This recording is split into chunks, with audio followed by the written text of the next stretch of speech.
Bonsoir, mon nom c'est Ben Djedje et je veux vous entretenir un peu sur certains sujets qui sont importants aujourd'hui dans le monde. Et j'aimerais que vous partagez énormément cette vidéo et puis mettez des cœurs, comme ça, ça va être protégé. Voilà. C'est à propos de ce qui se passe en Ukraine et la réaction, à propos de la réaction des Africains, des pays africains. On a un grand pays qui, en fait, devait nous représenter même en Afrique de l'Ouest et centrale, qui est le Nigeria. Mais le Nigeria est comme mort parce qu'on n'entend jamais parler du Nigeria. On n'entend jamais parler du Nigeria. Tout ce qui se passe dans ce monde-là, le Nigeria n'a jamais rien dit. Or que c'est le plus grand pays noir du monde. Je répète, le Nigeria est le plus grand pays noir du monde. Si, par exemple, on était des Blancs, là, je crois que c'est le Nigeria qui allait être la superpuissance de notre région. Mais beaucoup de choses se passent. Le Nigeria, pratiquement, est dans un autre monde. Ils sont sur une autre planète. Ils n'ont jamais rien dit et jamais rien dit concernant ce qui se passe dans le monde. Vous voyez, moi, ça me peine quand même. Il y a quand même de grands pays, on parle de grande économie, on parle de grands pays, 215 millions d'habitants, 2 500 000 barreaux de pétrole par jour. Tout cet argent-là, ça rentre où? Pour que les gens se développent comme les pays européens et soient dignes d'eux-mêmes. C'est ça qui est le vrai problème. C'est-à-dire la dignité. La dignité de ces pays-là, ça y est où? Prenez un peu le cas de la Belgique. Le Nigeria est 5 ou 6 fois plus riche que la Belgique. Mais la Belgique, quand il s'agit du développement, le Nigeria a 50 ans derrière la Belgique. Ça veut dire quoi? Entre le Nigeria et la Belgique, qui est la plus grande économie? C'est la Belgique. Parce que la Belgique, là-bas, tout le monde se soigne, tout le monde mange à sa faim. Il n'y a plus de moustiques, il n'y a plus de mouches. Tous les égouts sont fermés. Il y a de l'électricité partout. Il y a de l'eau potable partout. Mais pour que le Nigeria arrive à ce stade-là, ça va faire 50 ans. Je ne sais pas ce qui nous est piqué, nous les Noirs. Ou parce qu'on est Noirs qu'on réfléchit autrement. Sinon, le Nigeria devait réellement réagir cette fois-ci. Et le Nigeria allait commencer à protéger l'Afrique centrale, les petits pays de l'Afrique centrale et l'Afrique de l'Ouest. Comme ça, les Européens n'allaient pas continuer à nous manipuler.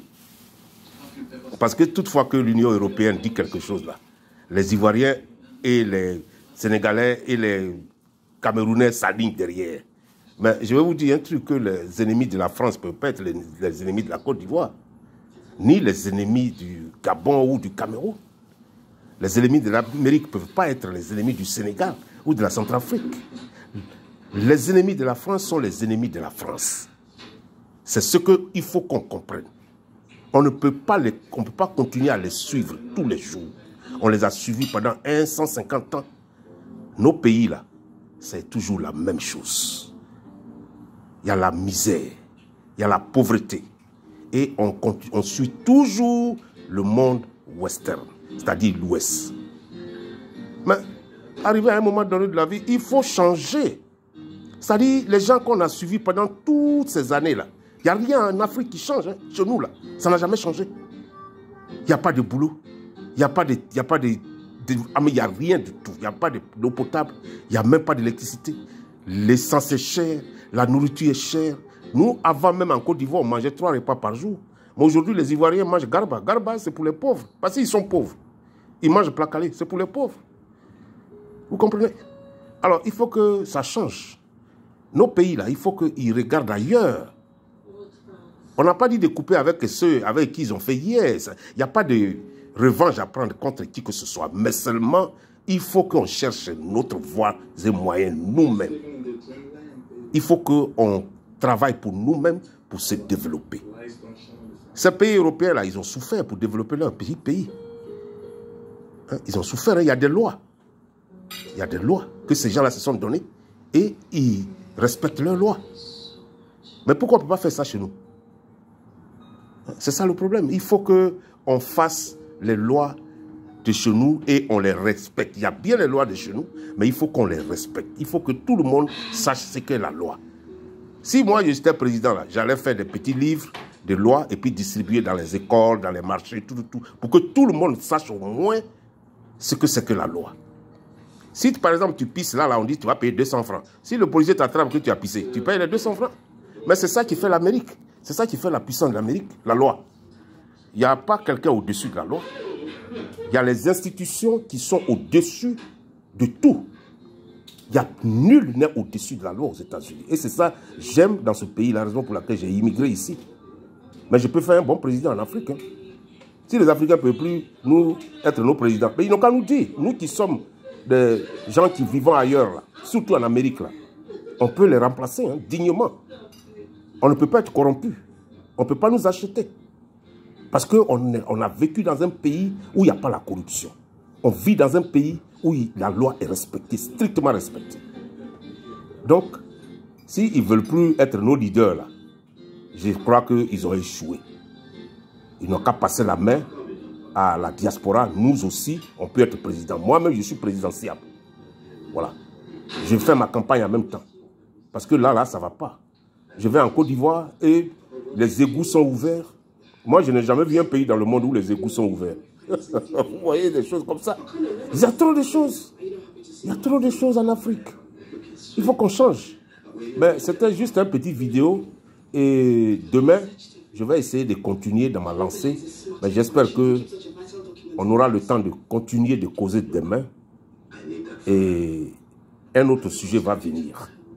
Parce que j'ai parlé un peu du Nigeria, je vais parler un peu de la République centrafricaine, de la République démocratique du Congo, du Cameroun, du Gabon, pourquoi pas, et du Burkina, Mali et autres. Parce que si nos pays voisins, là, tels que la Côte d'Ivoire par exemple, si nos pays voisins ne sont pas stables, nous on ne sera pas stable. Ça, il faut que vous vous dites ça dans la tête. Si vous êtes entouré de pays qui sont instables, là, of course, c'est-à-dire nous là, on ne pourra jamais être stable. Donc, il faut qu'on aide nos frères maliens, guinéens, burkinabés, tout ça. On parle d'eux, on les encourage dans ce qu'ils font. Et puis bon, ils vont instaurer la loi et l'ordre dans leur pays aussi. Pourquoi pas? Parce que nous, on a besoin de la loi et de l'ordre. C'est ça qu'on appelle law and order. On a besoin de la loi et de l'ordre. Il faut que les gens commencent à respecter les lois.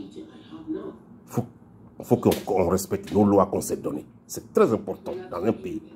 Avant qu'un pays ne marche, il faut qu'on ait la loi. On respecte la loi. Et il y a un truc, on va parler de l'économie. Moi, je ne suis pas un économiste, mais j'ai posé des questions aux économistes qui sont ici à l'université. Et il y a un truc qui est important. Il faut que nous-mêmes, là, on contrôle notre économie pour que les Ivoiriens soient riches.